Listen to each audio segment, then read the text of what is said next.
자식을 향한 부모의 마음은 부처님께서 말씀하신 헤아릴 수 없는 은혜에 가장 가까운 마음입니다. 부처님은 한 생을 건너 또 한 생을 거듭해도 부모가 베푼 사랑과 보살핌을 온전히 갚기란 쉽지 않다고 하셨습니다. 오늘 이 시간은 부모의 마음을 가장 따뜻한 가르침으로 풀어내며 우리가 잊고 살았던 깊은 사랑을 다시 바라보는 여정을 함께 걷겠습니다. 아이가 태어나는 순간 부모의 마음속에는 새로운 세상이 열립니다. 그 이전에 무엇을 꿈꾸었든 어떤 방향으로 가고 있었든 아이가 태어난 순간 부모의 삶은 새로운 의미를 찾기 시작합니다. 부처님은 이런 마음을 무량한 자비라고 표현했습니다. 조건이 없고 이유가 없고 대가를 바라지 않는 사랑. 그저 존재한다는 그 사실만으로 아낌없이 흘러나오는 마음 말입니다. 부모는 아이의 울음소리에도 마음이 흔들리고 작은 상처에도 마음이 찢어집니다. 그 마음이 깊어질수록 부모는 자신의 삶을 내려놓고 아이의 행복을 위해 한 걸음씩 물러서기도 합니다. 하지만 부처님은 이렇게 말씀하셨습니다. 자식을 사랑하는 마음은 곧 자비의 뿌리이지만 그 마음이 집착이 되면 고통이 된다. 이 말은 부모가 자식을 사랑하지 말라는 뜻이 아닙니다. 오히려 사랑하되 아이가 걸어가야 할 길을 존중하라는 말씀입니다. 아이의 행복을 바라는 마음은 부모의 가장 진실한 사랑에서 시작되지만 그 사랑이 지나치게 앞서가면 아이의 마음에 스스로 설 자리를 잃게 만들 수 있습니다. 부처님은 한 비유를 들려주셨습니다. 새가 하늘을 나는데 필요한 것은 둥지의 보호가 아니라 스스로 날개를 펼칠 용기라는 비유입니다. 부모의 마음은 새끼를 감싸는 둥지와 같지만 아이가 날아갈 때는 그 둥지가 아이의 자유를 막아서는 안 된다는 뜻이었습니다. 하지만 현실의 부모는 늘 이렇게 말하곤 합니다. 내가 살아있는 동안만이라도 너는 힘들지 않았으면 좋겠다. 내가 대신 아플 수 있다면 그렇게 하고 싶다. 너만 행복하면 나는 괜찮다. 이 말들은 사랑의 진심에서 나온 것이지만 부처님은 이 마음이 때때로 부모를 더 힘들게 할 수 있다고 하셨습니다. 자식의 고통을 대신 짊어지려는 마음은 아름답지만 그 마음이 쌓이고 쌓이면 부모는 자신의 삶을 잊게 됩니다. 부처님은 부모에게 이렇게 조용히 말을 건네십니다. 사랑을 내어주되 자신을 잃지 말라. 자식을 돌보되 자신의 마음을 먼저 돌보라. 부모가 지치고 슬프고 외롭다면 그 마음은 아이에게도 전해집니다. 아이의 행복은 부모의 평안에서 시작됩니다. 부처님께서는 자기 마음을 돌보는 것이 곧 모든 존재를 돕는 길이다라고 말씀하셨습니다. 아이도 그 모든 존재 중 하나입니다. 또한 부모가 자식에게 베푸는 마음 중 가장 깊은 마음은 기다려주는 마음입니다. 부처님은 세상에서 가장 어려운 수행 중 하나가 기다림이라고 하셨습니다. 변화를 기다리는 것, 성장을 기다리는 것, 스스로 깨닫기를 기다리는 것. 이 모든 과정은 시간이 필요합니다. 아이는 넘어지며 배우고 잃어가며 깨닫고 아파하며 단단해집니다. 부모의 마음은 넘어지지 않게 잡아주고 싶어 하지만 부처님은 때로는 넘어지게 두라는 가르침을 주셨습니다. 왜냐하면 넘어지지 않는 아이는 다시 일어서는 법을 배우지 못하기 때문입니다. 부처님은 이렇게 말씀하셨습니다. 자식을 사랑한다면 아이가 스스로 걸어갈 수 있도록 하는 것이 참된 자비다. 부모는 아이에게 모든 것을 해주고 싶지만 부처님은 아이가 스스로 선택할 공간과 여백을 주어야 한다고 하셨습니다. 그 여백 속에서 아이는 자신의 마음을 바라보고 스스로의 길을 찾게 됩니다. 부모는 그 앞에서 다만 조용히 지켜보고 필요할 때 작은 등불을 건네는 존재가 되어야 합니다. 하지만 부모는 때로 두려워합니다. 아이가 상처받을까봐, 잘못된 선택을 할까봐, 외로워질까봐. 이 두려움은 사랑에서 오지만 부처님은 이렇게 말하십니다. 두려움은 사랑이 아니라 집착에서 온다. 부모는 아이의 미래를 완벽하게 만들 수 없습니다. 아이의 삶은 아이의 것입니다. 부모는 그저 등 뒤에서 조용히 빛을 비추는 등불입니다. 부처님은 부모가 아이에게 줄 수 있는 선물 중 가장 중요한 것은 바른 마음의 씨앗이라고 말씀하셨습니다. 그 씨앗은 억지로 주입하는 지식이 아니며 아이의 삶을 대신 살아주는 방식도 아닙니다. 그저 부모가 살아가는 모습을 통해 아이에게 자연스럽게 스며드는 지혜입니다. 부모는 말보다 행동으로 아이에게 가르칩니다. 부처님은 이것을 삶으로 보여주는 가르침이라 하셨습니다. 부모가 평온하면 아이도 평온하고, 부모가 감사하면 아이도 감사하며, 부모가 자비로우면 아이도 자비로운 사람으로 자랍니다. 아이는 부모의 등을 보고 세상을 배웁니다. 그리고 부모의 마음에는 늘 염려라는 그림자가 따라다닙니다. 부처님은 염려가 생기는 이유를 이렇게 설명합니다. 사람은 붙잡고 싶은 것이 생길 때 두려움을 갖는다. 부모는 자식을 붙잡고 싶은 마음이 너무 크기 때문에 더 많은 염려를 떠안게 됩니다. 하지만 부처님은 이 염려를 다스리는 길을 제시하셨습니다. 첫째, 지금 이 순간의 아이를 있는 그대로 바라보는 것. 둘째, 아직 오지 않은 미래를 걱정하지 않는 것. 셋째, 아이의 삶은 아이의 길이라는 사실을 인정하는 것. 이 세 가지를 수행하면 부모의 마음은 한층 가벼워지고 아이를 향한 사랑은 집착이 아닌 지혜로운 자비가 됩니다. 부모의 사랑은 세상에서 가장 강한 힘이지만 동시에 부모를 가장 많이 흔드는 마음이기도 합니다. 부처님은 이 마음을 연기로 설명하셨습니다. 모든 것은 서로 연결되어 있고 서로 영향을 주고받고 있으며 서로의 조건 속에서 자랍니다. 부모의 사랑도 아이의 성장도 모두 연기의 흐름 속에서 자연스럽게 피어납니다. 때때로 부모는 아이를 위해 너무 많은 것을 하려 하고 너무 많은 것을 지켜주려 합니다. 하지만 부처님은 이렇게 말씀하셨습니다. 아이의 삶에 지나치게 개입하는 것은 그 인연의 흐름을 막는 것이다. 아이의 길을 지켜주는 것이 아닌 길을 대신 걸으려는 마음이기 때문입니다. 부처님의 가르침은 부모에게 이렇게 권합니다. 사랑하되 놓아주라. 이끌되 밀어붙이지 말라. 도와주되 대신 살아주지 말라. 결국 가장 큰 사랑은 아이의 마음속에 스스로 빛이 자라는 것을 돕는 것입니다. 부모가 주고 싶은 것은 많지만 아이가 성장하는 데 필요한 것은 단순합니다. 따뜻한 말 한마디, 믿어주는 눈빛, 그리고 조용히 기다려주는 인내입니다. 부처님은 부모의 마음을 끝없는 강물에 비유하셨습니다. 흐르고 또 흐르고 멈추지 않고 흘러가는 물처럼 그 강물은 때로는 잔잔하고 때로는 거칠고 때로는 어둡지만 결국 바다로 나아갑니다. 아이의 삶도 마찬가지입니다. 부모는 그 강물의 시작점일 뿐 끝까지 붙들 수 있는 흐름은 아닙니다. 그러니 부처님은 말합니다. 흐름을 믿어라. 흐름을 거스르지 말아라. 흐름 속에서 아이는 자신의 길을 찾는다. 그리고 마지막으로 부처님은 부모에게 스스로를 위한 자비를 잊지 말라고 하셨습니다. 아이에게 주는 사랑만큼 자신을 사랑할 때 부모의 마음도 편안해지고 그 평안함이 아이의 삶에서도 꽃을 피웁니다. 오늘의 내레이션을 통해 부모의 마음 깊은 곳에 있는 따뜻함과 연민, 그리고 놓아주는 지혜를 조금은 다시 떠올리셨기를 바랍니다. 이 이야기가 당신의 마음에 작은 등불이 되었다면 당신의 마음 속에도 이미 부처님의 가르침이 살아 숨쉬고 있다는 뜻입니다. 부처님은 세상에서 가장 깊은 인연을 이야기할 때 바로 부모와 자식을 예로 들곤 하셨습니다. 수많은 생을 거듭하는 윤회의 시간 속에서도 부모와 자식으로 다시 만나는 인연은 매우 드물고 귀한 것이라고 말입니다. 이 인연은 단지 피로 이어진 관계를 넘어 마음과 마음이 오랜 시간 인연을 쌓아 다시 이어진 결과입니다. 우리는 그저 우연히 한 가정에서 만난 것이 아니라 삶의 흐름 속에서 서로에게 필요했고 서로에게 배울 것이 있었기 때문에 한 가족으로 다시 만난 것입니다.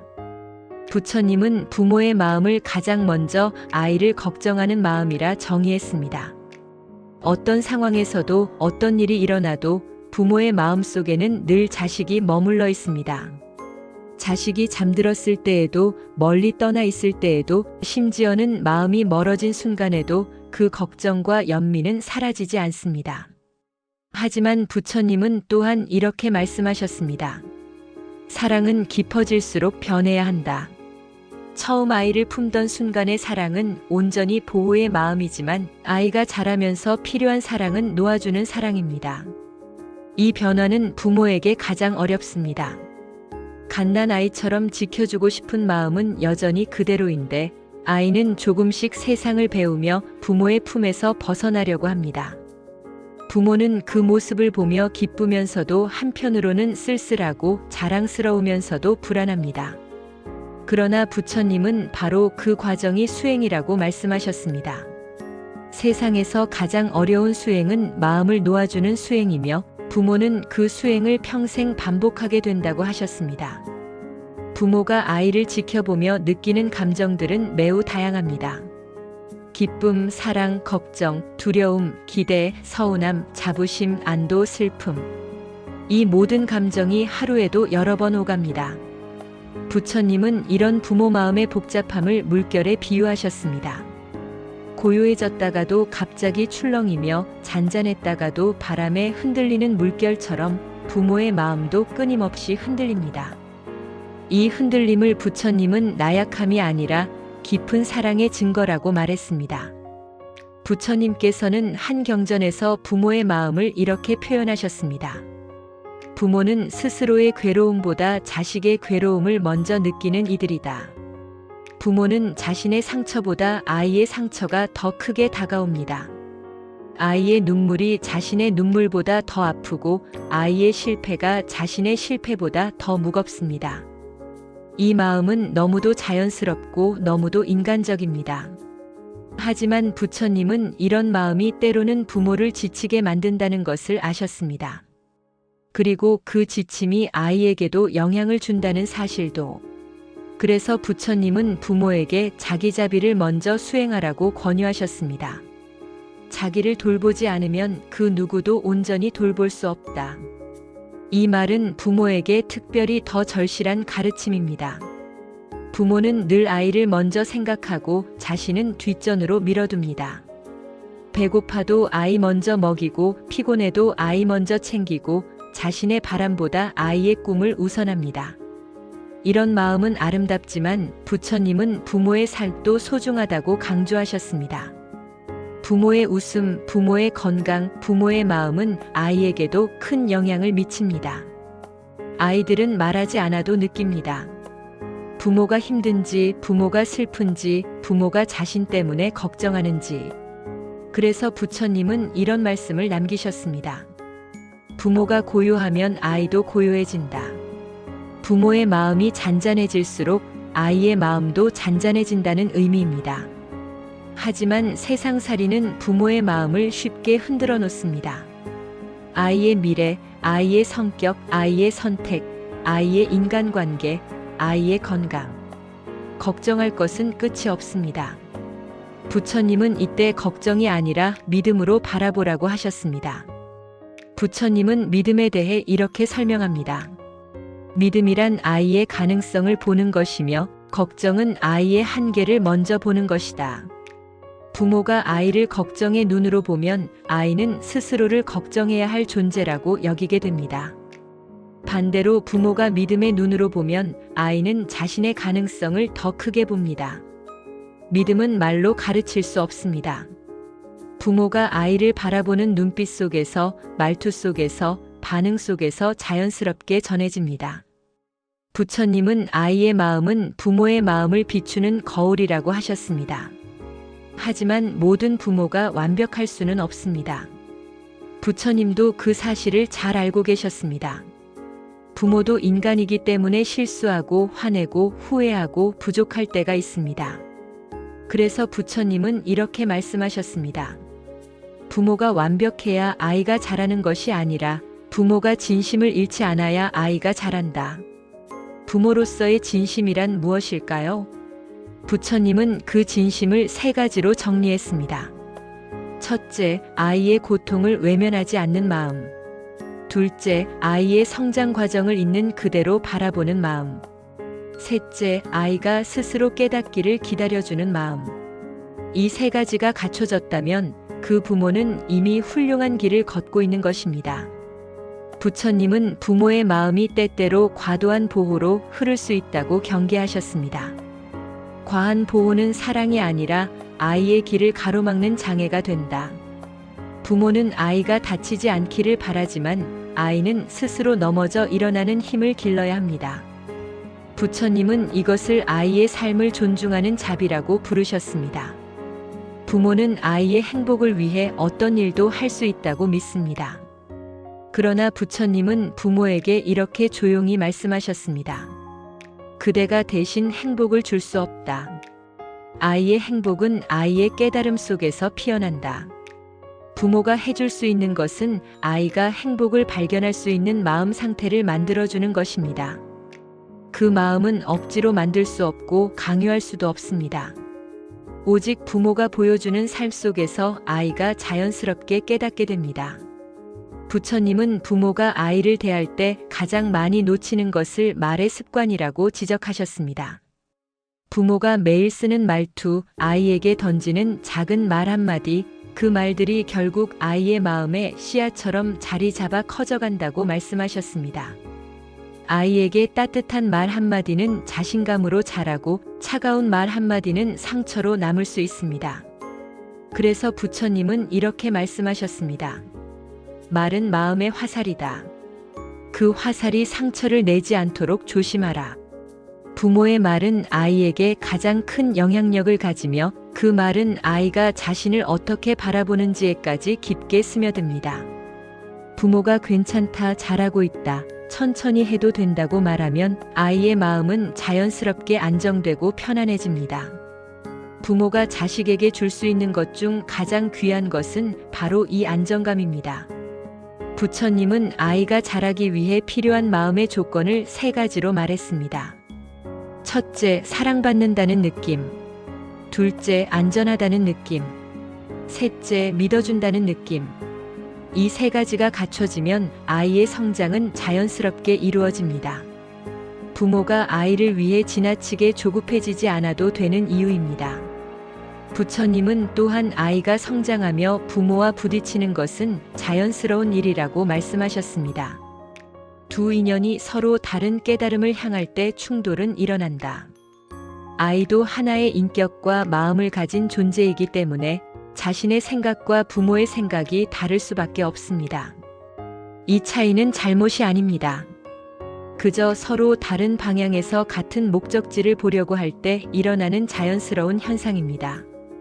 이런 순간에 필요한 것은 화내거나 고집을 부리는 것이 아니라 아이의 마음을 들여다보려는 노력입니다. 부처님은 부모에게 이런 수행을 권하셨습니다. 아이의 말 너머에 있는 마음을 보라. 아이는 아직 마음을 표현하는 능력이 부족합니다. 행동으로 표현하는 경우도 많고 때로는 말로 반항처럼 보일 수도 있습니다. 그러나 그 안에는 나를 이해해달라는 마음, 내가 원하는 것을 존중해달라는 마음이 숨어 있습니다.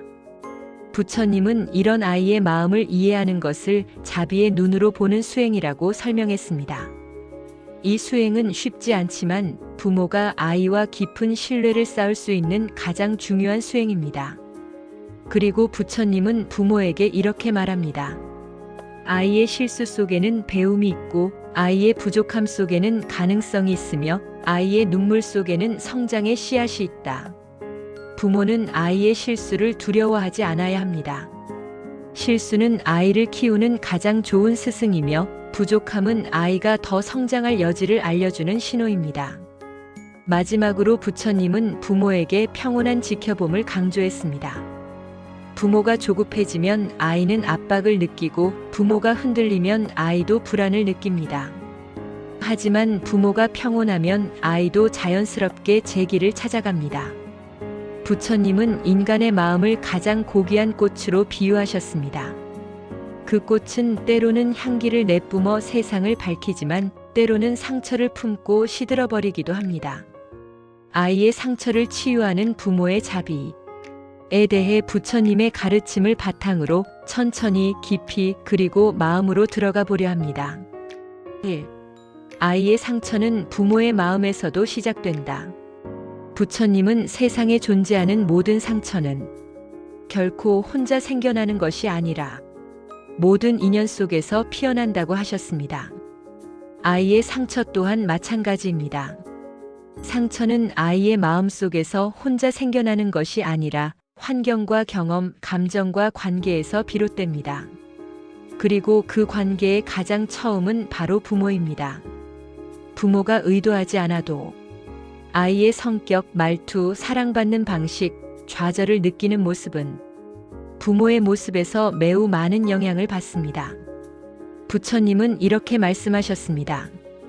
부모의 마음이 흐트러지면 자식의 마음도 흐트러진다. 부모의 마음이 고요하면 자식의 마음도 고요해진다. 이 말은 책임을 지우려는 가르침이 아니라 부모의 마음이 아이에게 얼마나 큰 울림을 주는지를 일깨우는 가르침입니다. 부모가 불안할 때 그 불안은 아이에게도 스며들고 부모가 평온할 때 그 평온은 아이에게도 전달됩니다. 그러므로 아이의 상처를 치유하는 가장 첫 번째 걸음은 부모 자신의 마음을 먼저 돌보는 일입니다. 내 탓일까? 라는 부모의 고통. 많은 부모가 이렇게 말합니다. 아이의 상처는 내 탓이 아닐까? 내가 잘못해서 아이가 이렇게 된 건 아닐까? 다른 부모들은 다 잘하는 것 같은데 나만 부족한 건 아닐까? 하지만 부처님은 이 죄책감을 또 하나의 괴로움이라고 하셨습니다. 죄책감은 과거의 순간을 끝없이 붙잡아 현재의 마음을 짓누르기 때문입니다. 부처님은 이렇게 말씀하셨습니다.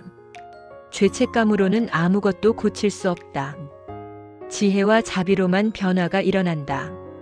부모는 완벽할 필요가 없습니다. 부처님도 완벽한 부모를 이야기한 적이 없습니다. 부처님이 가르친 것은 온전한 부모가 아니라 깨달아가는 부모입니다. 배워가고 고쳐가고 성장해가는 부모 말입니다. 아이의 상처를 치유하는 과정에서 부모의 상처 또한 함께 드러납니다. 그리고 그 상처를 인정하고 받아들이는 순간 부모와 아이는 함께 치유의 길로 들어섭니다. 3. 아이의 상처는 말로 드러나지 않는다. 부처님은 마음의 상처를 바람 없는 밤 흔들리는 등불에 비유하셨습니다. 겉보기에는 조용하지만 불꽃 하나가 계속 흔들리는 모습을 가만히 보면 그 안에 말하지 못한 감정이 숨어 있다는 뜻입니다. 아이의 상처도 마찬가지입니다. 아이들은 자신의 감정을 말로 표현할 수 있는 능력이 부족합니다. 그래서 그 상처는 다른 방식으로 드러납니다. 예를 들어 작은 일에도 화를 내거나 아무것도 하기 싫어하거나 갑자기 조용해지거나 말수가 줄거나 반항처럼 보이는 행동이 늘어나기도 합니다.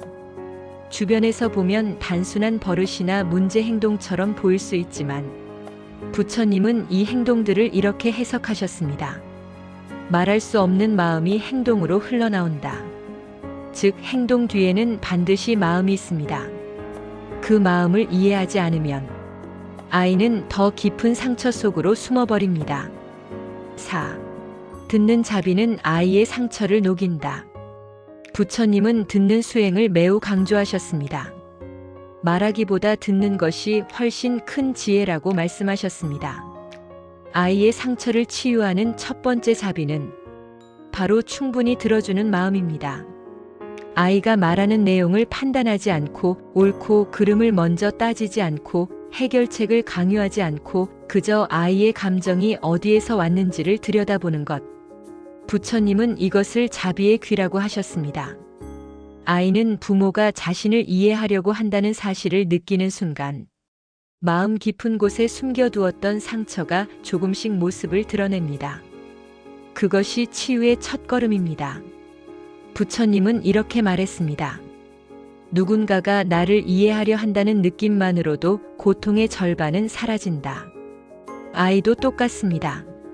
누가 내 편인지, 누가 나를 믿는지, 누가 내 이야기를 조용히 들어주는지 아이들은 아주 정확하게 느낍니다. 5. 아이의 상처에 해답을 주려 하지 말 것. 부모가 아이의 상처를 보면 당연히 고쳐주고 싶고 해결해주고 싶고 원인을 찾아주고 싶은 마음이 듭니다. 하지만 부처님은 이렇게 말씀하셨습니다. 상처를 고치려 하지 말고 상처를 이해하라. 이는 해결을 하지 말라는 것이 아니라 해결보다 이해가 먼저라는 뜻입니다. 아이의 상처는 누군가의 단순한 조언으로 사라지지 않습니다. 아이 마음속에서 내 감정이 괜찮은 감정이구나. 내 느낌을 부모가 인정해주는구나. 라고 느껴야 사라지기 시작합니다. 상처의 치유는 논리나 지식이 아니라 자비와 인정을 통해 이루어집니다. 6. 지나간 상처는 사라진 것이 아니라 잠들어 있는 것이다. 부처님은 과거의 상처를 흙 아래 묻힌 불씨라고 비유하셨습니다. 겉보기에는 꺼진 것 같지만 바람이 불면 다시 살아날 수 있다는 뜻입니다. 아이의 상처도 마찬가지입니다. 어릴 때 받은 상처는 자라면서 다양한 모습으로 나타나기도 합니다. 부모의 말 한마디, 선생님의 태도, 친구들과의 관계, 그리고 자기 자신에 대한 생각 속에서 조용히 다시 모습을 드러냅니다. 부처님은 이때 부모가 조심해야 할 점을 말했습니다. 아이의 과거를 탓하지 말고 아이의 현재를 보라. 아이의 심리는 과거를 중심으로 판단하면 부모의 해석이 왜곡되기 때문입니다. 과거의 상처가 어떤 모습으로 변해 나타났든 중요한 것은 지금 아이가 무엇을 느끼고 있는가입니다. 7. 아이의 상처를 녹이는 부모의 말. 부처님은 부모가 아이에게 해줄 수 있는 가장 치유적인 말 3가지를 제시하셨습니다. 그래, 너는 그런 마음이었구나. 부정하지 않고 인정해주는 말입니다. 그럴 수도 있지. 괜찮아. 아이의 감정을 있는 그대로 받아주는 말입니다. 나는 내 편이야. 아이에게 가장 깊은 안정감을 주는 말입니다. 이 3가지 말은 단순한 위로가 아니라 아이의 상처를 치유하는 자비의 말입니다. 부처님은 이렇게 말했습니다. 마음은 인정받을 때 비로소 스스로를 고친다. 8. 부모의 자비는 아이의 평생을 바꾼다. 부처님은 인간의 품성 중 가장 깊이 남는 것은 사랑이 아니라 안정감이라고 했습니다. 사랑은 때때로 방향을 잃지만 안정감은 마음의 기초가 되어 평생 동안 사람을 지켜주기 때문입니다.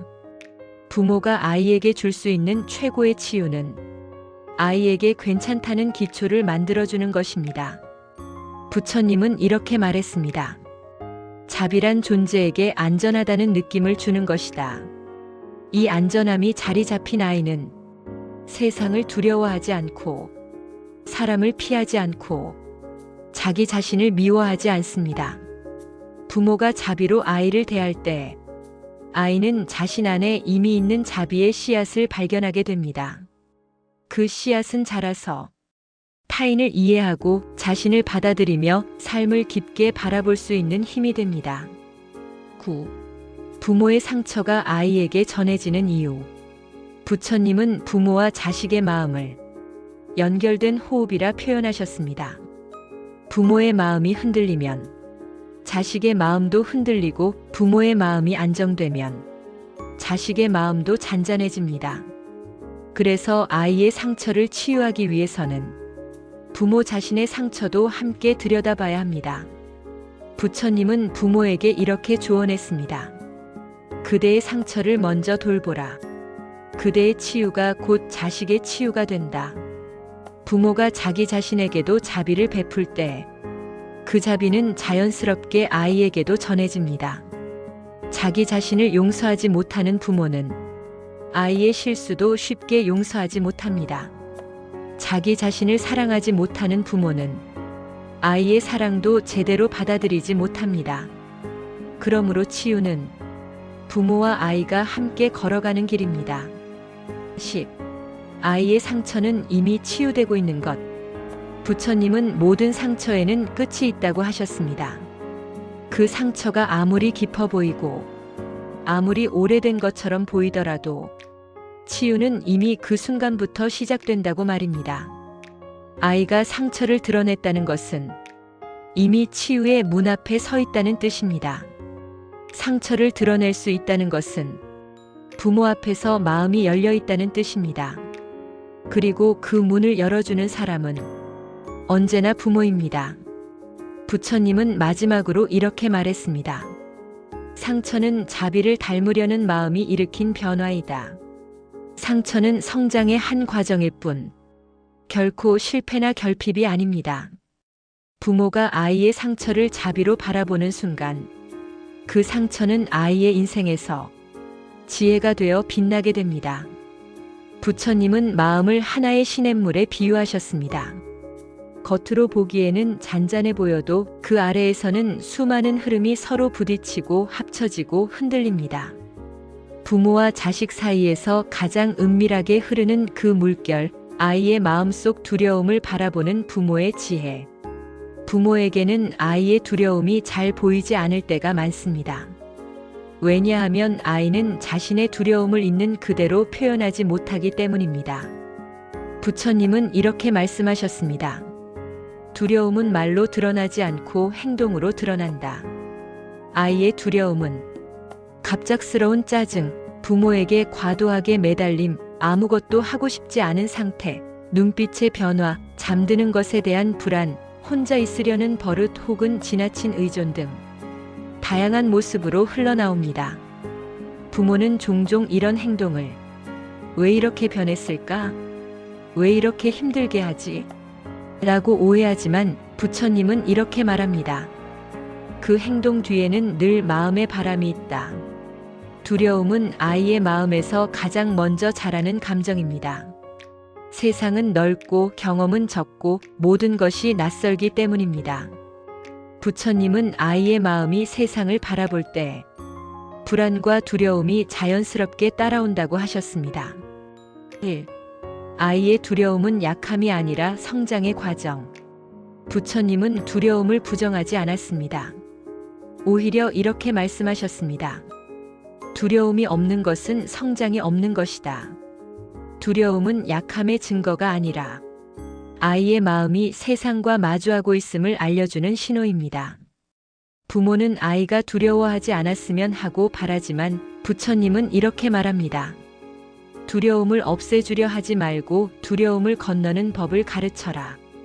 두려움이 사라지는 것이 중요한 것이 아니라 두려움 속에서도 한 걸음 내딛는 힘을 길러주는 것이 중요합니다. 아이의 두려움은 자연스러운 과정이며 그 과정 속에서 아이는 자신만의 내면의 힘을 발견하게 됩니다. 하지만 그 힘은 혼자 찾기 어렵습니다. 아이에게는 그 씨앗이 있지만 그 씨앗을 따뜻하게 밝혀주는 존재가 필요합니다. 그 존재가 바로 부모입니다. 부모의 과한 걱정은 아이의 두려움을 더 크게 만든다. 부처님은 걱정에 대해 깊은 경계를 남기셨습니다. 걱정은 지혜를 흐리게 하고 두려움을 자라게 한다. 부모가 아이를 걱정할수록 아이는 자신이 걱정해야 할 존재라고 스스로 믿게 됩니다. 부모는 항상 이렇게 생각합니다. 걱정하니까 챙기게 되고 걱정하니까 사랑하게 되는 거지. 하지만 부처님이 설명한 걱정은 사랑에서 나온 것이 아니라 부모 자신의 두려움에서 비롯된 경우가 많습니다. 부모의 불안과 두려움이 아이에게 전달되는 순간 아이는 자신 안의 두려움을 더 크게 느끼게 됩니다. 그렇다고 해서 부모가 걱정을 하지 말라는 것이 아닙니다. 부처님은 지혜로운 걱정과 어리석은 걱정을 구분했습니다. 지혜로운 걱정은 아이의 마음을 먼저 바라보고 필요한 도움을 차분히 주는 것이고, 어리석은 걱정은 아이의 감정을 이해하지 못한 채 부모의 불안을 그대로 아이에게 흘려보내는 것입니다. 부처님은 이렇게 말했습니다. 부모의 불안은 아이의 첫 두려움이 되고 부모의 평온은 아이의 첫 용기가 된다. 3. 두려움을 없애려 하지 말고 두려움을 품어주는 수행을 하라. 부처님은 두려움을 다스리는 가장 강력한 방법을 포용이라고 하셨습니다. 아이의 두려움을 고쳐야 할 문제로 보지 않고 지켜줘야 할 마음으로 보라는 뜻입니다. 아이가 두려움을 표현할 때 부모가 이렇게 말하는 경우가 있습니다. 그게 뭐가 무서워? 그 정도가 뭐 어때서? 겁먹을 일 아니야. 이 말들은 선의에서 나온 것이지만 아이의 마음을 다치게 만드는 대표적인 말입니다. 부처님은 아이의 마음을 바람에도 흔들리는 꽃이라고 표현하셨습니다. 작은 자극에도 금세 움직이고 스스로는 바람에서 피할 힘이 없는 꽃과 같다는 뜻입니다. 부모는 아이의 두려움을 정당한 감정으로 인정해 준 뒤 그 두려움이 스스로 사라질 시간을 기다려 주어야 합니다. 부처님은 이렇게 말씀하셨습니다. 두려움은 부정하면 커지고 인정하면 작아진다. 4. 아이의 두려움은 부모의 한마디로 무너지기도 한다. 부처님은 말의 힘을 누구보다도 깊게 이해했습니다. 말은 마음의 상처를 더 크게 만들 수도 있고, 말은 마음의 상처를 완전히 치유할 수도 있다. 아이의 두려움을 더 크게 만드는 말은 아이의 마음에 도를 얻는 것과 같습니다. 반대로 두려움을 녹이는 말은 아이 마음의 불을 부드럽게 꺼주는 바람과 같습니다. 부처님은 부모가 아이에게 가장 자비로운 말로 해줄 수 있는 4가지 문장을 제시했습니다. 그럴 수 있어. 너라면 그런 마음 들 수도 있어. 두려움을 정상적인 감정으로 인정해주는 말입니다. 이 말 한마디로 아이의 불안은 절반으로 줄어듭니다. 괜찮아. 너는 지금 느끼는 그대로 괜찮아. 두려움을 없애려 하지 않고 아이의 상태를 있는 그대로 받아주는 말입니다. 엄마 아빠는 내 옆에 있어. 부처님은 안정감을 자비의 첫 번째 조건이라고 했습니다. 이 말은 아이에게 가장 깊은 안정감을 줍니다. 무서울 때는 말해줘. 나는 언제든 들어줄게. 두려움을 감추지 않아도 된다는 허락입니다. 이 말은 아이의 마음을 열어줍니다. 5. 아이의 두려움은 때때로 상상에서 시작된다. 부처님은 인간의 두려움 대부분은 실제 상황이 아니라 마음이 만들어낸 상상에서 비롯된다고 하셨습니다. 특히 아이는 경험이 적기 때문에 실제보다 마음속 상상이 더 크게 작용합니다. 어둠이 무섭고 낯선 환경이 무섭고 친구가 떠날까 불안하고 부모가 자신을 미워할까 걱정하는 것들도 모두 상상의 힘에서 비롯됩니다. 부처님은 이 상상을 그림자라고 표현했습니다. 빛이 있으면 그림자가 생기듯 사랑이 있는 곳엔 두려움도 생기지만 그 두려움은 실체가 없습니다. 부모가 해줄 일은 그 그림자를 없애주려는 것이 아니라 그 그림자를 보여주는 빛을 차분히 밝혀주는 것입니다. 6. 두려움은 아이의 마음에 단단한 힘을 만든다. 부처님은 두려움이야말로 사람을 성장시키는 가장 강력한 수행이라 했습니다. 두려움이 없는 사람은 자신을 믿는 법을 배우지 못합니다. 두려움 속에서 부모의 말 한마디, 부모의 품, 부모의 믿음을 통해 아이는 조금씩 자신 안의 힘을 발견합니다. 두려움은 아이가 자기 안의 빛을 발견하는 시작점입니다. 부처님은 이렇게 말했습니다.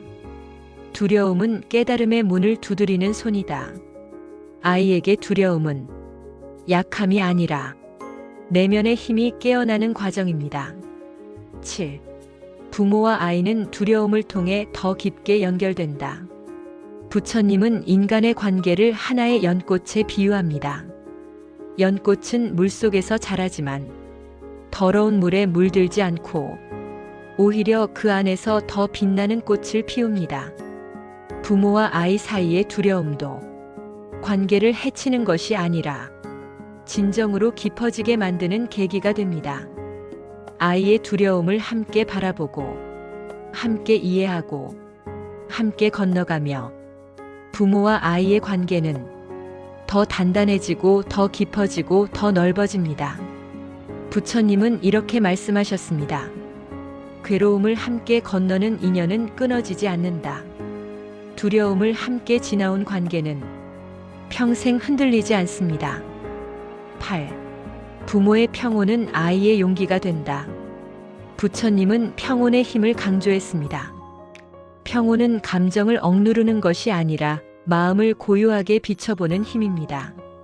부모가 평온할수록 아이는 두려움 속에서도 자신을 잃지 않는 마음을 배웁니다. 부처님은 이렇게 말했습니다. 부모는 아이 마음의 첫 번째 거울이다. 거울이 흔들리면 아이의 마음도 흔들립니다. 그러나 거울이 잔잔하면 그 잔잔함은 아이에게 그대로 반영됩니다. 9. 아이의 두려움은 부모가 가는 길을 바꾼다. 부처님은 부모의 삶을 자식을 통해 다시 태어나는 삶이라고 설명했습니다. 부모는 아이를 통해 다시 삶을 배우고, 다시 마음을 배우고, 다시 자비를 배웁니다. 아이의 두려움은 부모에게도 새로운 깨달음을 줍니다. 부모는 아이의 두려움을 보며 자신의 과거를 떠올리기도 하고 말하지 못했던 상처를 들여다보기도 하며 스스로의 마음을 다시 이해하게 됩니다. 아이의 두려움은 부모에게도 성장의 기회입니다. 10. 마무리 아이와 부모는 함께 성장한다. 부처님은 성장은 혼자가 아니라 함께 이루어진다. 라고 말씀하셨습니다. 부모는 아이를 키우며 성장하고 아이는 부모의 자비 속에서 성장합니다. 그 과정에서 두려움은 장애물이 아니라 함께 걷는 길의 일부입니다. 오늘 오브를 통해 아이의 두려움을 바라보는 마음이 조금 더 따뜻해지고 조금 더 깊어지고 조금 더 넓어졌기를 바랍니다. 이 가르침이 당신의 마음속에서도 작은 등불처럼 켜지기를 바랍니다. 부처님은 마음을 하나의 시냇물에 비유하셨습니다. 겉으로 보기에는 잔잔해 보여도 그 아래에서는 수많은 흐름이 서로 부딪히고 합쳐지고 흔들립니다. 부모에게는 아이의 두려움이 잘 보이지 않을 때가 많습니다. 왜냐하면 아이는 자신의 두려움을 있는 그대로 표현하지 못하기 때문입니다. 부처님은 이렇게 말씀하셨습니다. 두려움은 말로 드러나지 않고 행동으로 드러난다. 아이의 두려움은 갑작스러운 짜증, 부모에게 과도하게 매달림, 아무것도 하고 싶지 않은 상태, 눈빛의 변화, 잠드는 것에 대한 불안, 혼자 있으려는 버릇 혹은 지나친 의존 등 다양한 모습으로 흘러나옵니다. 부모는 종종 이런 행동을 왜 이렇게 변했을까? 왜 이렇게 힘들게 하지? 라고 오해하지만 부처님은 이렇게 말합니다. 그 행동 뒤에는 늘 마음의 바람이 있다.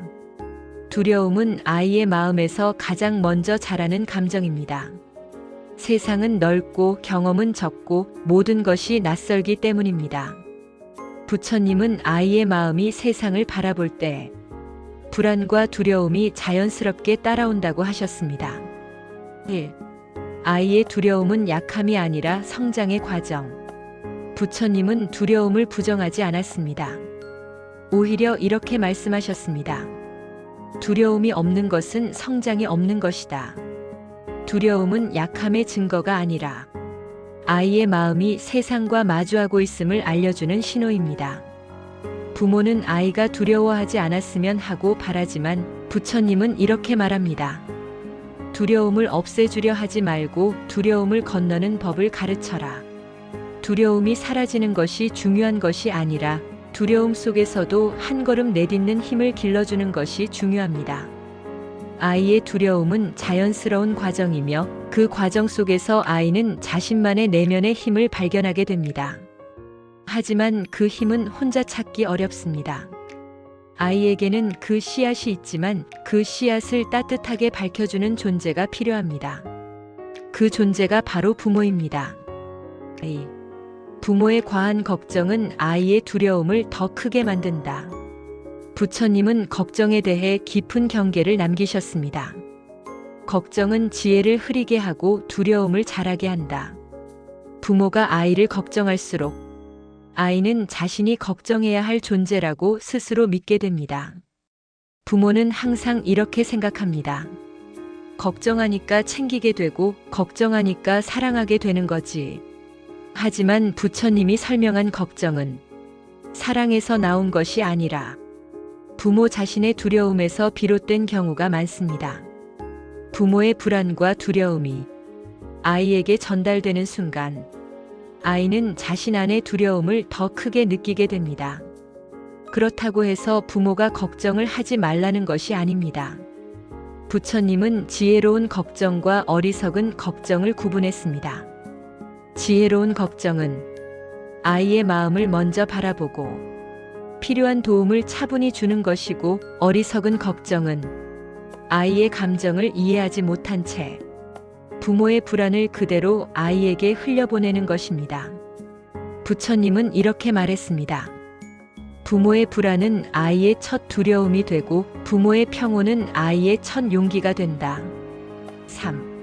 두려움을 없애려 하지 말고 두려움을 품어주는 수행을 하라.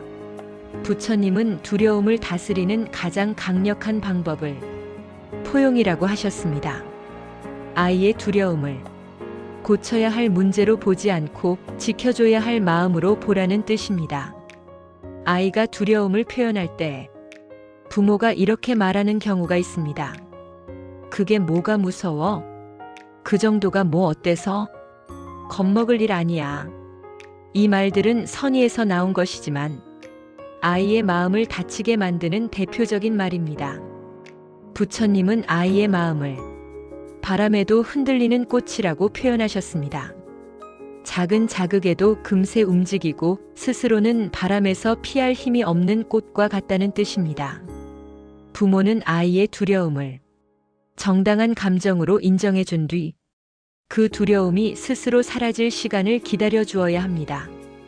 부처님은 이렇게 말씀하셨습니다. 두려움은 부정하면 커지고 인정하면 작아진다. 4. 아이의 두려움은 부모의 한마디로 무너지기도 한다. 부처님은 말의 힘을 누구보다도 깊게 이해했습니다. 말은 마음의 상처를 더 크게 만들 수도 있고, 말은 마음의 상처를 완전히 치유할 수도 있다. 아이의 두려움을 더 크게 만드는 말은 아이의 마음에 돌을 얻는 것과 같습니다. 반대로 두려움을 녹이는 말은 아이 마음의 불을 부드럽게 꺼주는 바람과 같습니다.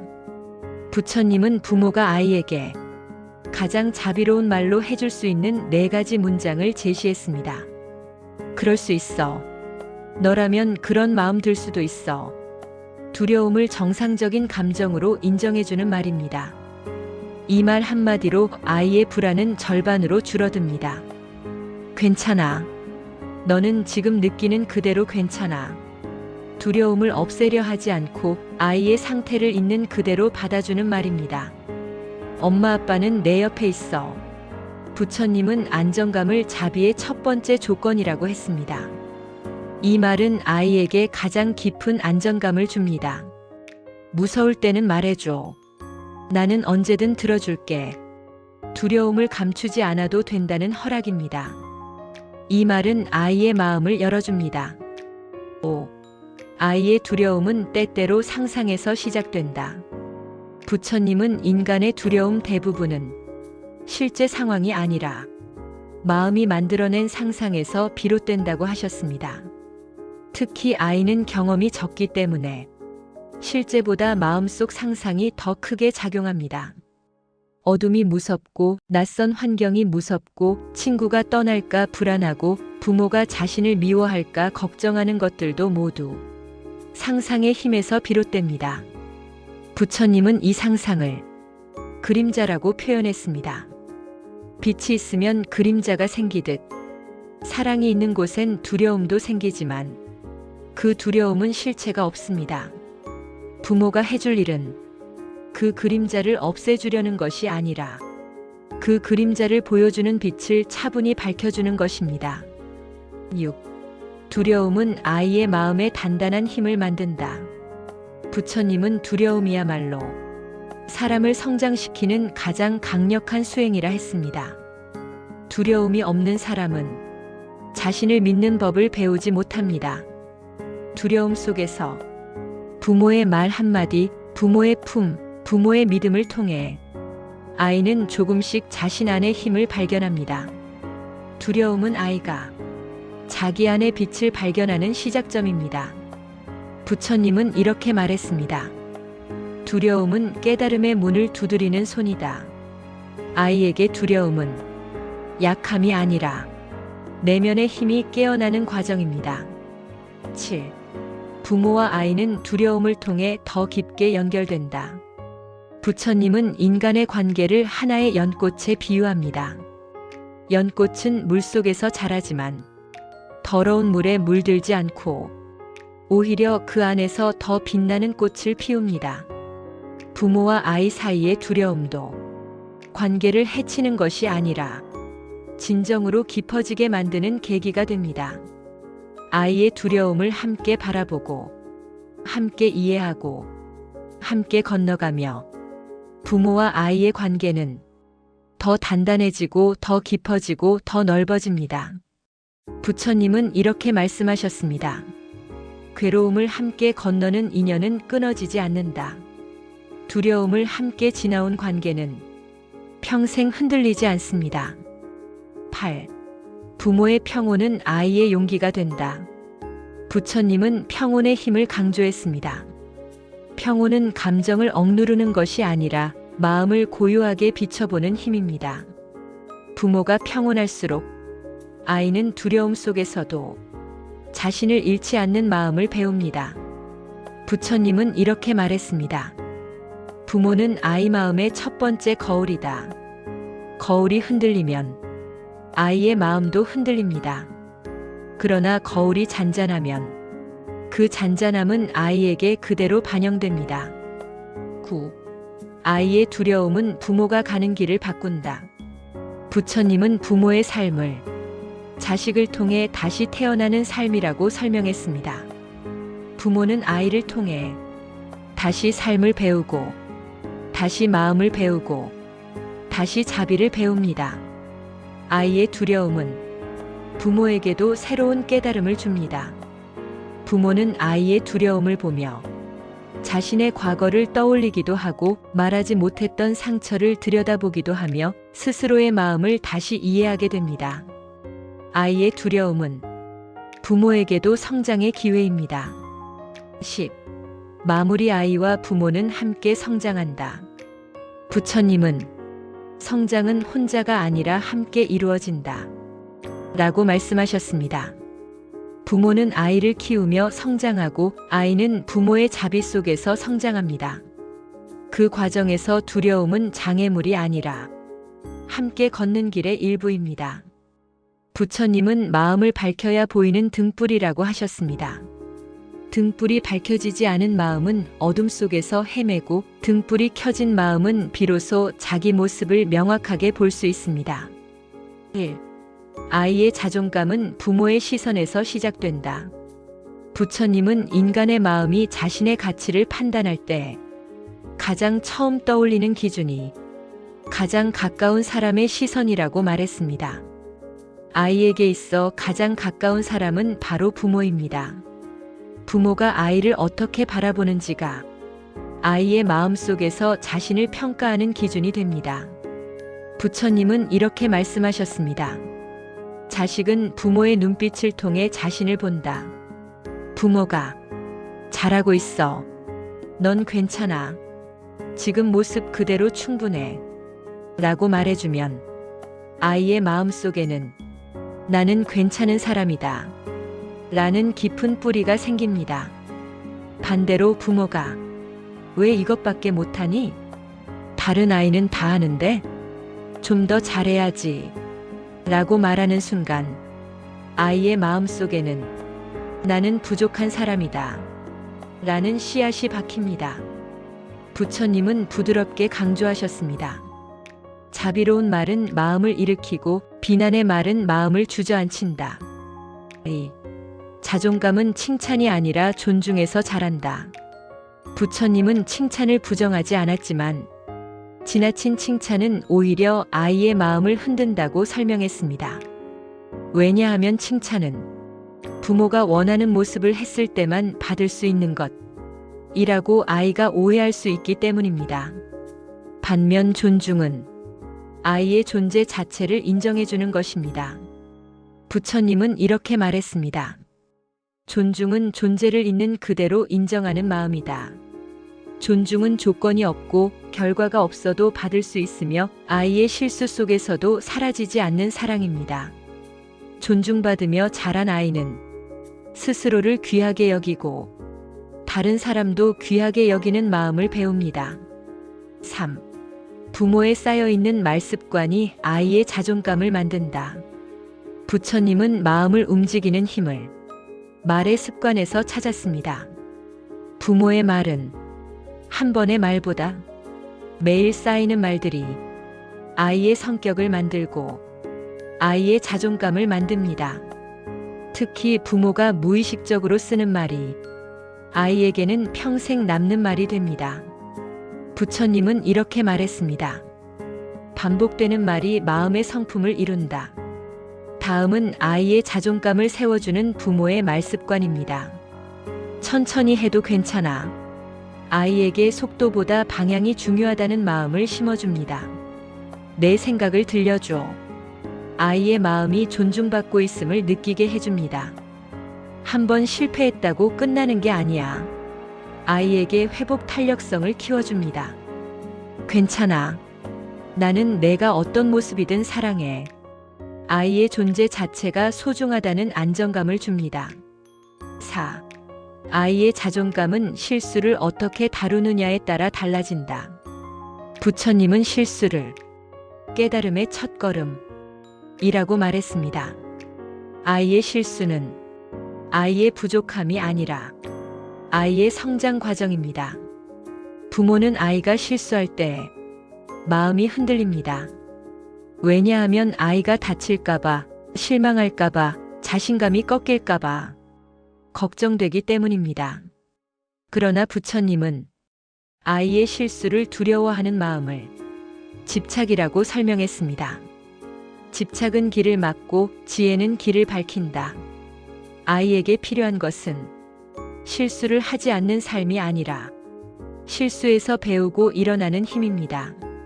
부모가 실수에 대해 보이는 태도는 아이의 평생을 결정짓는 기준이 됩니다. 5. 아이는 부모의 반응을 배우고 따라한다. 부처님은 마음의 성품이 습관에서 시작되어 습관이 행동을 만들고 행동이 성격을 만들며 성격이 운명을 만든다고 설명했습니다. 아이의 습관은 대부분 부모의 반응에서 시작됩니다. 부모가 작은 실수에도 불안해하고 과한 감정으로 반응하면 아이도 실패를 두려워하는 성향을 갖게 됩니다. 반대로 부모가 침착하고 말로 다독여주고 스스로 해결할 기회를 주면 아이는 자연스럽게 자신을 믿는 마음을 갖게 됩니다. 부처님은 이렇게 힘주어 말했습니다. 부모가 먼저 평온하면 아이는 그 평온을 배운다. 6. 자존감을 키우는 가장 중요한 요소는 자기 효능감. 부처님은 자존감의 기초를 스스로 해보는 경험이라고 설명했습니다. 아이에게 모든 것을 대신 해주면 아이의 마음속에서는 이런 믿음이 자랍니다. 나는 혼자 할 수 없는 사람이다. 반대로 조금 어려워도 기회를 주고 시작할 수 있게 도와주면 아이는 이렇게 생각합니다. 나는 할 수 있는 사람이다. 부처님은 아이의 성장에 가장 중요한 것은 바로 자기 자신에 대한 믿음이라고 강조했습니다. 7. 비교는 아이의 마음을 가장 빠르게 무너뜨린다. 부처님은 비교를 독이라고 표현했습니다. 남과 비교하면 자기 마음의 꽃이 피지 못하고 남의 마음속 꽃만 바라보며 스스로를 시들게 만듭니다.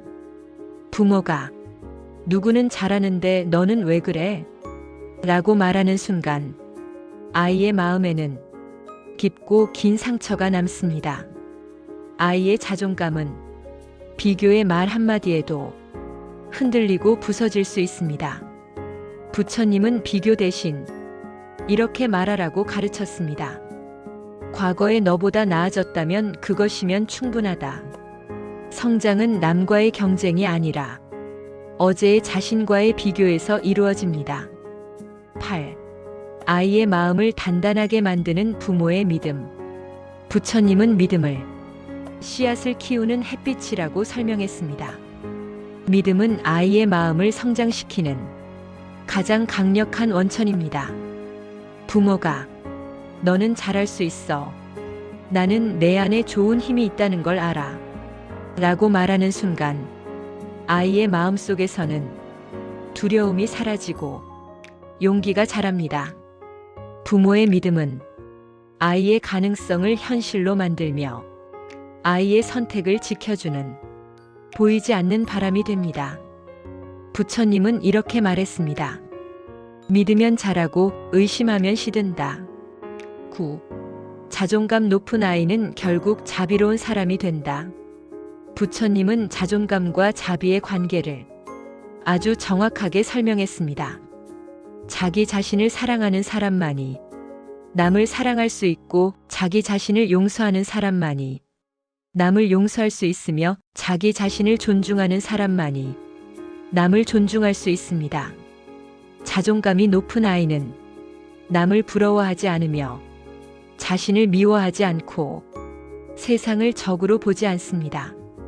그리고 가장 중요한 것, 자존감 있는 아이는 부모에게도 따뜻합니다. 부처님은 이렇게 말했습니다. 자기 마음이 편안한 자는 세상 모든 존재를 편안하게 한다. 10. 마무리 부모의 마음이 아이의 자존감을 완성한다. 아이의 자존감을 지켜주는 부모의 지혜를 부처님의 가르침으로 깊게 살펴보았습니다. 아이의 자존감은 말 한마디, 표정 하나, 반응 하나에서 자라며 부모의 마음이 아이의 꿈과 가능성의 기초가 됩니다. 부처님은 인간의 삶을 하나의 긴 강줄기로 설명하셨습니다. 강이 흐르는 동안 부딪히고 굽이 돌고 깊어지고 얕아지고 때로는 격렬해지고 때로는 잔잔해지는 것처럼 사람의 마음 또한 변화 속에서 성장합니다. 1. 부모의 마음은 이끌고 싶음에서 시작된다. 부모는 아이가 실수하지 않기를 원합니다. 더 좋은 길을 가길 바라고 험한 길을 겪지 않길 바라며 먼저 겪어본 세상의 위험을 피하게 해주고 싶습니다. 이 마음 자체는 너무나 자연스럽고 사랑에서 비롯됩니다. 그러나 부처님은 이렇게 말했습니다. 사랑이 방향을 잃으면 집착이 되고 집착은 아이의 길을 막는 장애가 된다. 부모가 아이의 삶을 대신 설계하려는 순간 아이의 마음속에는 나는 내 삶을 결정할 수 없다. 라는 불안이 생깁니다. 부처님은 부모의 사랑을 바람에 비유하셨습니다. 바람은 돛을 밀어 배를 움직이게 하지만 너무 강하면 배를 뒤집기도 합니다. 사랑도 마찬가지입니다. 아이는 부모의 소유가 아니라 독립된 존재. 부처님은 인간의 관계를 설명할 때 인연은 함께 머물 뿐 얽어매는 줄이 아니다. 라고 말씀하셨습니다. 부모와 자식도 마찬가지입니다. 부모는 아이를 낳고 기르지만 아이의 마음, 선택, 성격, 인생은 부모의 소유가 아니라 하나의 독립된 존재입니다. 부처님은 이렇게 말했습니다. 그대의 자식은 그대의 사랑을 빌려 자라지만 그대의 삶을 대신 사는 존재는 아니다. 이 말은 부모의 역할을 가볍게 한다는 뜻이 절대 아닙니다. 오히려 아이의 삶을 더 깊이 존중하라는 가르침입니다. 3. 아이의 선택에는 아이의 업이 있다. 부처님은 인간의 삶을 설명하며 업의 개념을 강조했습니다. 업이란 이전의 경험, 성향, 감정, 선택이 현재의 삶과 다음 선택에 영향을 주는 흐름입니다. 아이도 부모와 다른 업을 가지고 태어납니다. 그래서 부모가 이해하기 어려운 선택을 하기도 하고 부모가 예상하지 못한 길을 가기도 합니다. 부처님은 이렇게 말했습니다. 그대의 업은 그대의 것이며 아이의 업은 아이의 것이다. 업이 다르면 길도 다르고 배울 것도 다르다. 부모와 아이는 서로에게 영향을 주지만 완전히 같은 길을 갈 수는 없습니다. 4. 아이의 선택이 부모의 기대와 다를 때, 이때 부모의 마음은 크게 흔들립니다. 왜 저 길을 선택할까? 저 선택이 아이를 힘들게 하진 않을까? 내가 알려주는 길이 더 좋은 길일 텐데. 하지만 부처님은 이렇게 말씀하셨습니다. 아이가 선택한 길에는 아이의 깨달음이 숨어 있다. 부모의 기준에서 힘든 길처럼 보이는 선택도 아이에게는 반드시 배워야 할 인연이 있는 길입니다. 부처님은 깨달음을 경험 속에서 빛나는 지혜라고 설명했습니다. 경험을 빼앗으면 지혜도 자라나지 않습니다.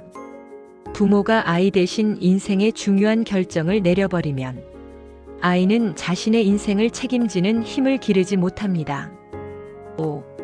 아이의 선택을 지지할 때 필요한 부모의 수행. 부처님은 아이의 선택을 존중하는 방법을 3가지 수행으로 설명했습니다. 판단하지 않고 듣는 수행. 아이의 선택을 비판하기 전에 왜 그 길을 선택했는지, 어떤 마음이 있는지, 어떤 기대를 하고 있는지 조용히 들어주는 수행입니다. 부처님은 말했습니다. 듣는 마음은 상대를 자유롭게 하고 판단하는 말은 상대를 가둔다. 아이의 두려움을 먼저 바라보는 수행. 부처님은 선택 뒤에는 늘 두려움이 있다고 하셨습니다. 내가 잘할 수 있을까? 내가 틀리면 어쩌지? 부모가 실망하지 않을까? 아이의 선택을 존중한다는 것은 아이의 두려움을 먼저 인정해준다는 뜻입니다. 길을 비춰주는 수행. 존중은 방임이 아닙니다. 부처님은 인도하라 대신 살아주지 말라 라고 명확하게 말했습니다. 부모가 조용히 등불을 들고 길의 위험과 가능성을 알려준 뒤 선택은 아이에게 맡기는 것. 이것이 부처님이 말한 지혜로운 사랑입니다. 6. 아이의 선택을 반대하고 싶을 때 부모가 스스로에게 물어야 할 질문. 부처님은 이렇게 조언했습니다. 반대하기 전에 그대의 마음을 먼저 보라. 아이의 선택이 걱정되는 이유가 진짜 아이의 안녕 때문인지 아니면 부모 자신의 불안 때문인지 마음을 들여다보라는 말입니다. 많은 경우 부모는 아이의 선택을 걱정하는 것처럼 보이지만 사실은 부모 자신의 불안이 더 큽니다. 부처님은 마음을 들여다보는 것을 내면을 밝히는 지혜라고 했습니다. 7. 아이는 실수를 통해 세상을 배운다. 부처님은 실수는 지혜의 씨앗이다 라고 말했습니다. 아이의 실수는 아이의 무능이 아니라 세상을 배우는 과정입니다. 부모는 가능한 한 실수를 막아주고 싶지만 부처님은 이렇게 조용히 말씀하셨습니다. 실수를 빼앗으면 깨달음을 빼앗는다. 아이에게 가장 필요한 것은 실수를 하지 않는 길이 아니라 실수해도 다시 일어설 수 있는 마음입니다. 8. 아이의 선택을 존중하는 것은 아이의 책임감을 키운다. 부처님은 선택과 책임의 관계를 연꽃의 줄기와 꽃에 비유했습니다. 줄기가 건강해야 꽃이 제대로 피는 것처럼 선택이 있어야 책임이 생깁니다. 부모가 모든 결정을 대신하면 아이에게는 책임감이 자랄 공간이 없습니다. 부처님은 말했습니다. 책임은 경험 속에서 자라고 경험은 선택 속에서 자란다. 아이가 자신의 선택을 통해 작고 큰 결과를 배우는 것이 인생을 단단하게 만드는 지혜의 시작입니다. 9. 부모의 믿음이 아이의 용기를 만든다. 부처님은 용기를 두려움 속에서 빛나는 마음이라고 표현했습니다. 아이에게 용기가 생기기 위해서는 부모의 믿음이 필요합니다. 부모가 내가 선택한 길을 나는 지지해. 내 판단을 나는 믿고 있어. 라고 말해줄 때 아이 마음속에는 세상을 향한 강한 발걸음이 생깁니다. 부처님은 말했습니다. 믿어주는 마음은 사람의 등을 밀어주는 따뜻한 바람이다. 부모의 믿음은 아이의 선택을 단단하게 지지하는 토양이 됩니다. 10. 아이의 선택을 존중하는 부모는 결국 아이에게 평생 남는 길을 남긴다. 부처님은 이렇게 말씀하셨습니다. 존중받으며 자란 자식은 세상을 존중하고 자신을 존중하고 부모도 존중한다. 존중은 사랑보다 오래가는 마음입니다. 사랑은 감정이지만 존중은 태도이고 습관이기 때문입니다. 부모에게 존중받으며 자란 아이는 부모가 나이를 들어 약해졌을 때 자연스럽게 부모를 지지하고 도와줍니다. 부처님은 가족의 인연을 서로의 길을 비추는 인연이라고 했습니다. 부모가 비춰준 등불은 아이의 평생을 걸쳐 마음속에서 빛나게 됩니다. 부처님은 사랑을 있는 그대로 바라보는 눈이라고 하셨습니다. 그 눈으로 보면 꾸짖을 것이 줄어들고 바라는 것이 줄어들고 고치고 싶은 마음도 줄어듭니다. 1. 있는 그대로의 사랑이란 무엇인가? 부처님은 자비를 설명하며 보이는 모습 뒤에 본래 마음을 보는 것이라고 하셨습니다. 아이의 지금 모습, 잘하는 모습, 못하는 모습, 기쁜 모습, 화난 모습, 부모 말을 듣는 모습, 반항하는 모습. 이 모든 모습은 아이의 진짜 모습이 아닙니다. 그저 지나가는 감정과 일시적인 상태일 뿐입니다. 부처님은 말했습니다. 사람의 본래 모습은 고요한 물과 같다. 흐려 보이는 것은 흙이 일어났기 때문이다. 아이의 틀어진 행동도, 사라지지 않는 성격도, 작아 보이는 용기도 사실은 흙이 잠시 가라앉지 않은 상태일 뿐 아이의 본래 모습은 고요하고 선한 마음 그 자체입니다. 부모의 사랑은 그 본래 마음을 믿어주는 데서 시작됩니다. 있는 그대로의 아이를 보기가 어려운 이유. 부처님은 인간 마음의 첫 번째 착각을 투영이라고 설명했습니다. 부모는 아이를 바라볼 때 아이 자신의 모습을 보는 것이 아니라 자신의 상처, 자신의 불안, 자신의 과거 경험, 그리고 자신의 기대를 아이에게 투영해버리기 쉽습니다. 그래서 때로는 아이의 있는 그대로의 모습을 보기보다 이래야 한다, 저래야 한다, 이건 안 된다, 이건 해야 한다 라는 기준이 더 선명하게 보입니다. 부처님은 말했습니다. 기대가 앞서면 마음이 가려지고 가려진 마음은 진실을 보지 못한다. 아이의 본래 모습을 보려면 부모의 마음부터 비워야 한다는 뜻입니다. 3. 아이를 고치려 하지 말고 아이의 마음을 먼저 보라. 부처님은 고치려는 마음을 집착의 한 형태로 보셨습니다. 고치려는 마음에는 지금의 모습은 부족하다는 전제가 깔려 있기 때문입니다. 하지만 부처님은 모든 존재는 이미 성장의 힘을 갖고 태어난다 라고 하셨습니다. 아이의 부족함은 채워져야 하는 빈자리라기보다 자라나기 위한 공간입니다. 부처님은 이렇게 말했습니다. 그대가 꽃을 억지로 피우려 하면 꽃은 상한다. 꽃은 때가 되면 피어나니 그저 햇빛과 바람을 주면 된다. 아이에게 필요한 것은 부모가 고치려는 힘이 아니라 부모의 마음이 내어주는 햇빛과 기다림입니다. 4. 있는 그대로의 아이는 때로 부모의 마음을 불편하게 한다. 부처님은 인간 마음 깊은 곳에는 통제하고 싶은 마음이 숨어 있다고 설명했습니다. 부모는 아이가 편해 보이길 바라면서도 내 기준에 맞기를 바라고 아이에게 자유를 주고 싶다 말하면서도 내 생각대로 움직이길 원합니다. 이 모순은 자연스러운 것입니다. 부모의 사랑이 그만큼 깊기 때문입니다. 하지만 부처님은 부모에게 이 마음을 직면하라고 말했습니다. 사랑하려면 먼저 자신의 마음을 알아야 한다. 아이의 있는 그대로를 받아들이지 못하는 이유는 아이의 문제가 아니라 부모 마음속의 불안 때문인 경우가 많습니다. 그러므로 아이를 있는 그대로 받아들인다는 것은 부모 자신의 불안과 기대를 내려놓는 과정이기도 합니다. 5. 칭찬보다 중요한 것은 인정.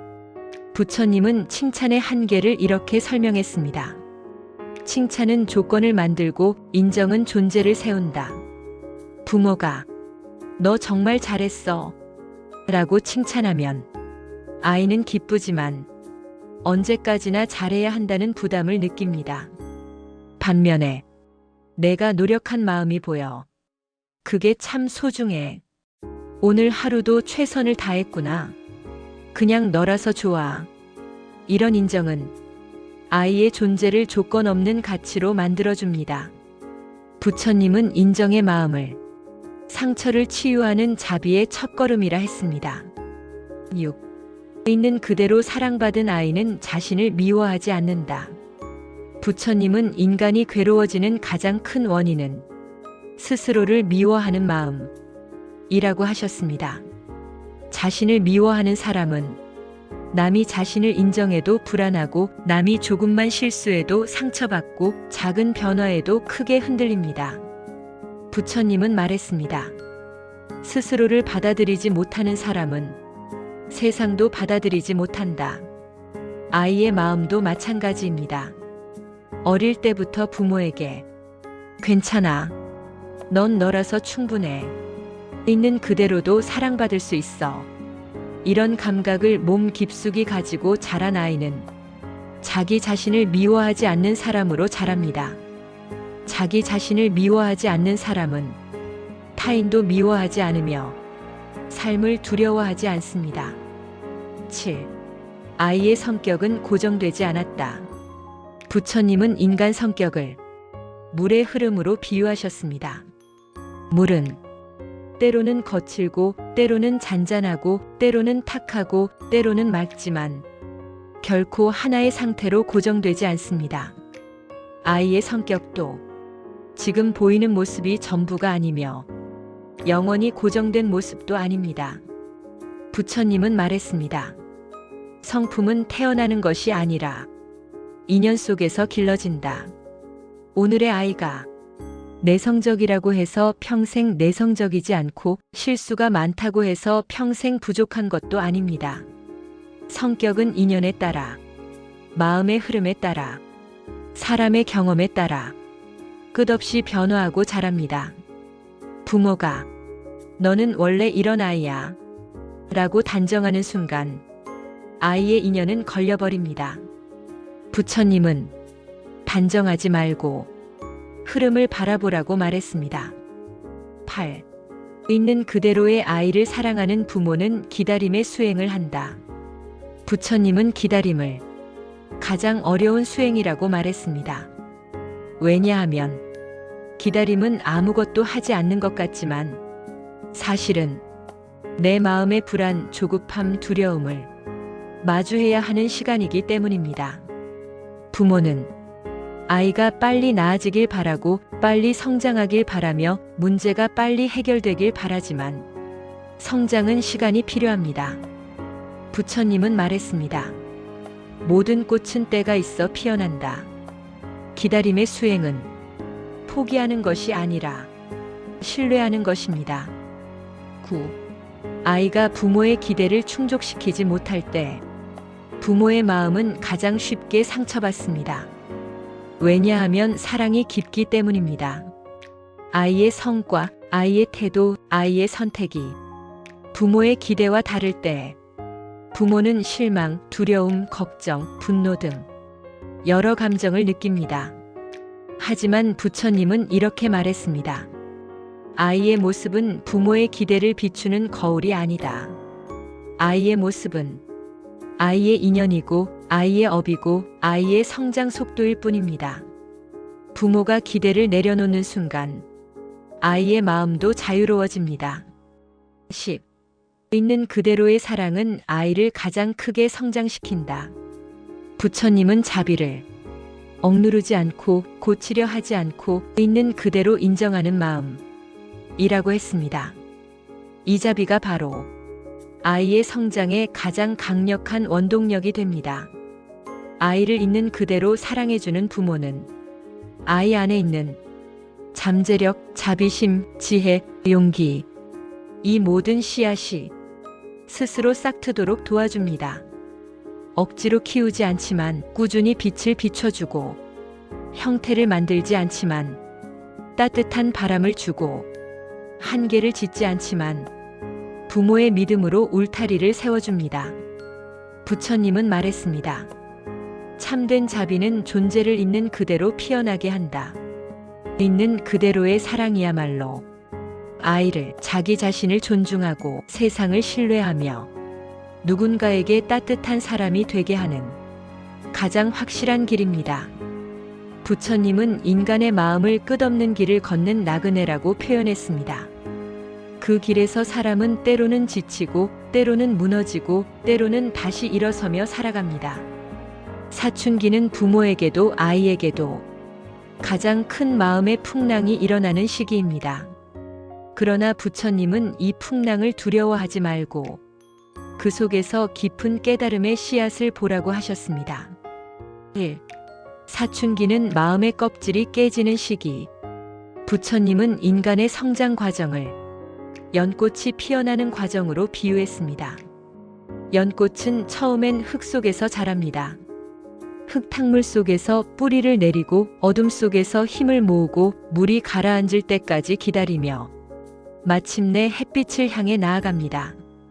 사춘기는 마치 연꽃이 흙탕물을 뚫고 올라오는 순간과 같습니다.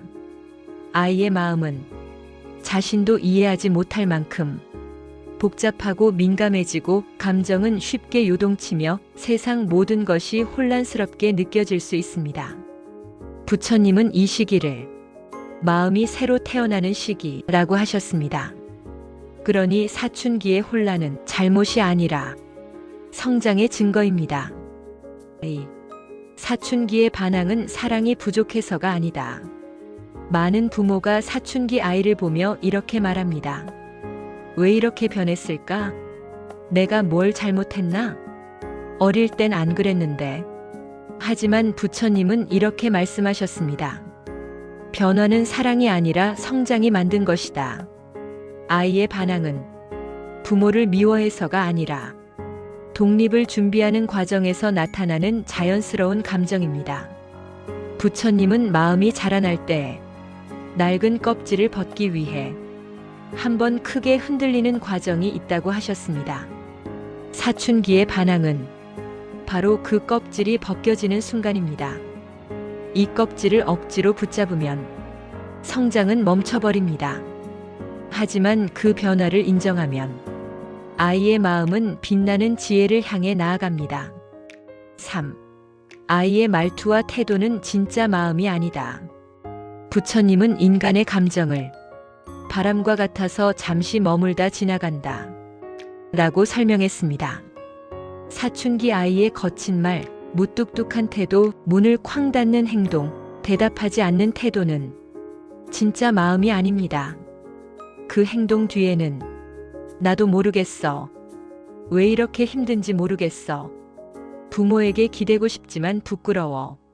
나도 나를 이해 못하겠어. 이런 마음이 숨어 있습니다. 부처님은 이렇게 말했습니다. 겉모습을 보면 진실을 잃고 마음을 보면 인연을 얻는다. 사춘기 아이의 행동은 마음의 소리가 서툴게 드러나는 방식입니다. 4. 사춘기 아이는 방치가 아니라 존중을 원한다. 부처님은 존중을 있는 그대로를 인정하는 자비라고 했습니다. 사춘기 아이들은 부모가 나서서 모든 문제를 해결해 주길 바라지 않습니다. 또한 아무런 관심도 받지 못하고 혼자 내버려지는 것도 원하지 않습니다. 아이들이 가장 원하는 것은 지켜보되 간섭하지 않는 자리입니다. 부처님은 이렇게 말했습니다. 가까이 있으나 얽매지 않는 사랑이 참된 자비이다. 사춘기 아이에게 필요한 것은 자유와 책임 사이의 균형이며 존중과 관심 사이의 거리입니다. 5. 대화가 사라지는 시기를 두려워하지 말 것. 사춘기에 들어서면 부모와의 대화가 줄어듭니다. 말을 걸어도 대답이 짧고 말을 걸어도 몰라 그냥으로 끝나며 대화는 끊어지는 듯합니다. 그러나 부처님은 이 시기의 침묵을 마음이 재정비되는 고요한 시간이라고 해석했습니다. 아이는 말을 하지 않아도 부모의 표정, 목소리, 존재 자체에서 사랑을 느낍니다. 부처님은 말했습니다. 말이 없다고 마음이 멀어진 것이 아니다. 사춘기 아이와의 침묵은 부정이 아니라 잠시 쉬어가는 과정입니다. 6. 사춘기 아이에게 상처가 되는 부모의 말. 부처님은 상처를 주는 말은 화살과 같다고 했습니다. 사춘기 아이에게 특히 깊게 남는 말들이 있습니다. 넌 왜 이렇게 예민하니? 도대체 뭐가 문제야? 너 때문에 힘들어. 너는 왜 다른 애들처럼 못하니? 내가 뭘 알아? 이 말들은 잠시 던진 말처럼 보이지만 아이의 마음속 깊은 곳에 평생 남는 상처가 됩니다. 부처님은 말했습니다. 말은 한순간에 나가지만 그 말의 상처는 오래 남는다. 7. 사춘기 아이에게 힘이 되는 부모의 말. 부처님은 말은 마음을 살릴 수도 있다 라고 하셨습니다. 다음의 말들은 사춘기 아이에게 큰 안정을 줍니다. 너의 마음을 알고 싶어. 내가 어떤 모습이든 나는 내 편이야. 힘들면 말해도 되고 말하지 않아도 괜찮아. 지금 잘 자라고 있어. 서두르지 않아도 돼. 나는 너를 믿어. 부처님은 말했습니다.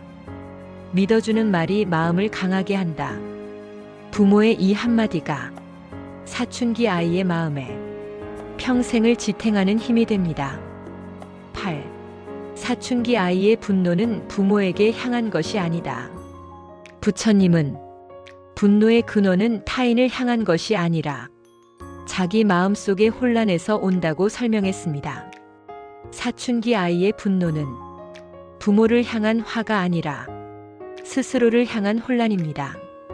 아이들은 자신의 감정을 통제하는 법을 배우는 중이고 자신의 욕구와 현실 사이에서 갈등하고 있으며 자기 정체성을 만들어가는 과정 속에서 분노를 표출할 뿐입니다.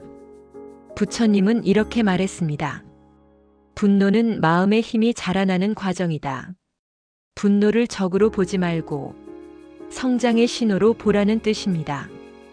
9. 부모의 평정심은 사춘기 아이에게 가장 큰 선물. 부처님은 평정심은 가장 큰 자비라고 했습니다. 부모가 아이의 변화에 불안해하고 조급해하고 두려워할수록 아이의 혼란도 커집니다. 하지만 부모가 잔잔한 호수처럼 마음을 유지할 때 아이는 자신의 감정을 더 안전하게 다룰 수 있게 됩니다. 부처님은 말했습니다. 평온한 마음은 상대의 마음도 평온하게 한다. 부모의 평정심은 사춘기 아이에게 약이 되고 등불이 되고 안전한 바닥이 됩니다. 10. 사춘기라는 가장 큰 인연을 함께 건넌 부모는 평생 서로를 깊게 이해하게 된다. 부처님은 함께 고난을 건넌 인연은 끊어지지 않는다 라고 하셨습니다. 사춘기라는 시기를 부모와 아이가 서로를 이해하려는 마음으로 지나간다면 그 이후의 관계는 누구보다 깊고 단단한 인연이 됩니다. 사춘기는 부모와 아이가 서로를 다시 만나는 시기이며 서로를 다시 알아가는 시기이며 서로를 더 깊이 사랑하게 되는 시기입니다. 부처님은 말했습니다. 폭풍이 지나간 뒤에 연꽃은 더 깊은 향기를 낸다. 사춘기라는 폭풍이 지나간 뒤 아이의 마음은 성숙해지고 부모의 마음도 더 넓어집니다. 사춘기는 어려운 시기이지만 그 속에는 깨달음과 사랑, 자비와 성장의 씨앗이 숨어 있습니다. 부처님은 인간의 삶을 끝없는 인연의 길을 걸어가는 마음이라고 표현했습니다. 그 길에서 부모와 자식은 가장 강하고 가장 깊고 가장 긴 인연을 나누는 존재입니다. 1. 부모의 사랑은 한 생을 넘어 이어지는 인연. 부처님은 부모와 자식의 인연을 수많은 생을 거쳐 이어지는 가장 오래된 인연이라고 설명했습니다.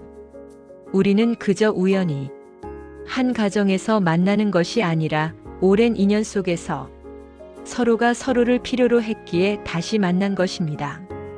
부처님은 이렇게 말했습니다. 부모와 자식은 서로의 깨달음을 돕기 위해 태어난 인연이다.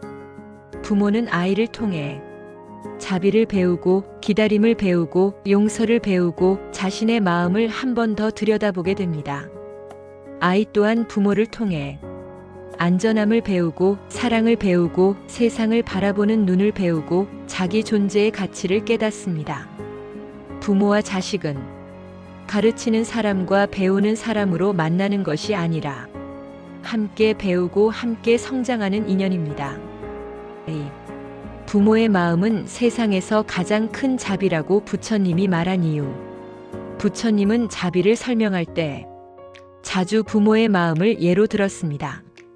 조건 없는 사랑, 자신보다 아이를 먼저 생각하는 마음, 고통을 대신 감당하고 싶어 하는 마음, 나누고 내어주고 기다리고 용서하는 마음. 부처님은 이렇게 말했습니다. 부모의 마음은 자비의 씨앗이 세상에 드러난 모습이다. 부모가 아이에게 품은 마음은 우리가 수행을 통해 도달하려는 자비의 상태와 가장 닮아 있습니다. 물론 때때로 화를 내고 불안해하고 서운해지고 상처받기도 하지만 그 밑에는 언제나 아이를 향한 깊고 따뜻한 마음이 흐르고 있습니다. 부처님은 그것을 가장 순수한 자비라고 했습니다. 3. 부모가 아이에게 결국 가르치는 것은 삶을 살아가는 마음. 부처님은 부모의 역할을 이렇게 정의했습니다. 부모는 아이에게 삶의 길을 직접 만들어주는 존재가 아니라 삶을 살아가는 마음을 가르치는 존재이다.